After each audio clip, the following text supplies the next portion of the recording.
I've been a sonographer for over 20 years. Started in a small room. Basically, ultrasound was confined to a very small area, so I had like one stretcher and the machine, so I was not able to move equipment around very well and not able to move stretchers around.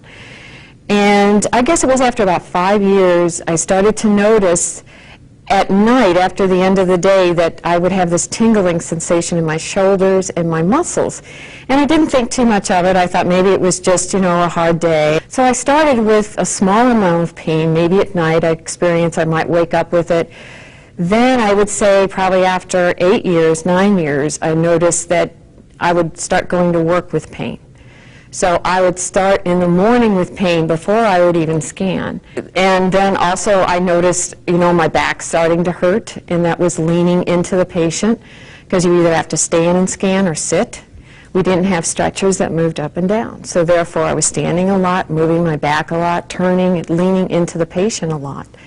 And same thing, I went to a physical therapist. She told me the exact same thing. You've got to change how you scan. While Carol's story is familiar, it's one which doesn't need to be repeated.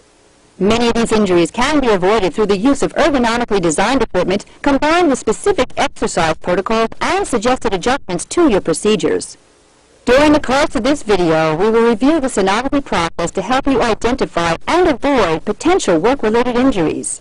Importantly, we will introduce you to new and improved scanning tables and equipment expressly designed for sonographer comfort and safety. All of these efforts are designed to help reduce sonographer pain, improve patient comfort, and ensure the highest quality scans. We hope you will incorporate these recommendations into your clinical setting.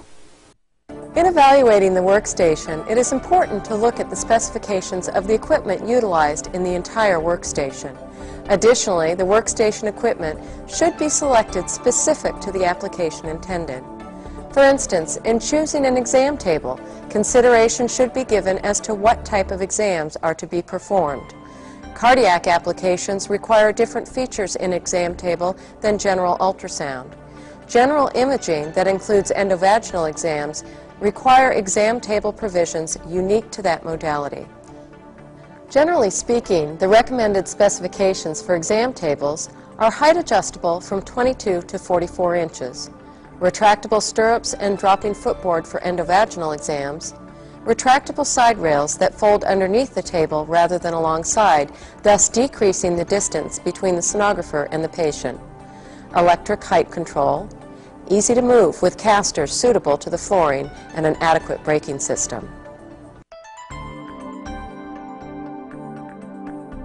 This particular table, the Biodex UltraPro ultrasound table, features 5-inch casters for ease of movement, even with the patient on the table. The central locking casters require no need to lock each caster individually. It's height adjustable from 23 to 40 inches. The electronic controls allow push-button control of all table movement, no pumping or cranking for Trendelenburg and height.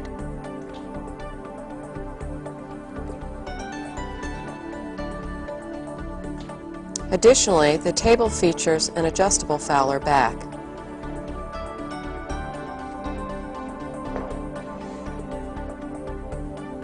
The drop-down leg section allows for easier access for endovaginal procedures.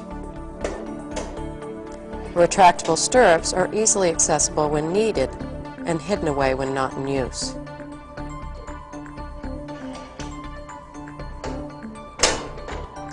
The hourglass contour allows the sonographer to get closer to their patient. Retractable side rails retract underneath the table frame for unobstructed access to the patient.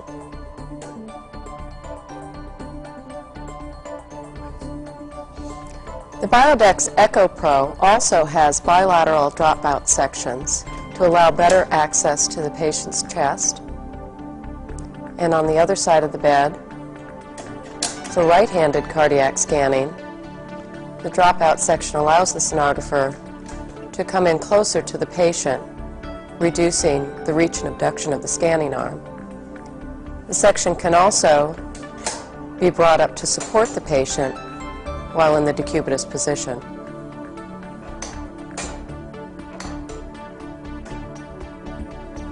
The risk factors addressed by utilizing a well-designed ultrasound table are abduction of the upper extremities, extended reach, and twisting and bending of the trunk.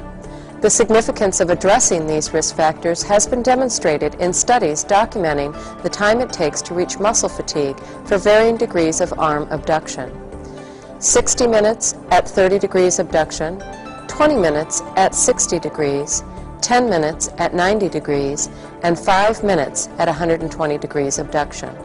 Additionally, endurance time associated with reach has been determined to be directly affected by the distance from the body that the reach is sustained. 30 minutes for 30 centimeters reach, 20 minutes for 40 centimeters reach, and 7 minutes for 50 centimeters reach. Therefore, the proper exam table with appropriate height adjustment, positioning, and patient access can unequivocally affect the risk for injury related to reach and abduction of the upper extremity.